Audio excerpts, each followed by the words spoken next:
די, נמאס לי לשלם כל חודש 350 שקל לפנגו. אז עשיתי פעולה.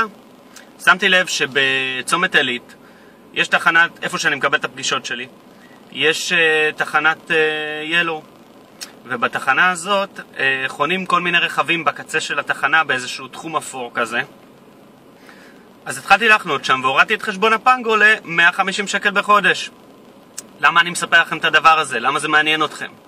כי לנמאס לי הזה יש כוח מאוד מאוד מאוד חזק. הוא יוצר פעולה אחרת ממה שעשיתי עד היום. זאת אומרת, אם עכשיו נמאס לי מזה שאני לא מרוויח מספיק כסף, אני יכול למצוא את הכוחות ולעשות פעולה אחרת ממה שעשיתי עד היום על מנת להרוויח יותר כסף. מה הבעיה? כדי שבאמת ימאס לי ממשהו, אני חייב להודות בזה בפני עצמי. וזה דבר קשה. קחו לדוגמה זוגות שמתגרשים. כמה זמן עובר עד שהם מודים בפני עצמם במצב הזה שהזוגיות שלהם היא לא טובה. וברגע מסוים שבו נמאס להם, הם עושים פעולה.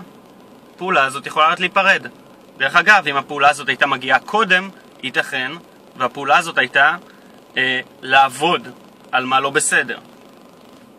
אז עכשיו, אני מצאתי בי את הכוח להודות בזה שנמאס לי מזה שהשיער שלי נראה ככה, ואני הולך להסתפר.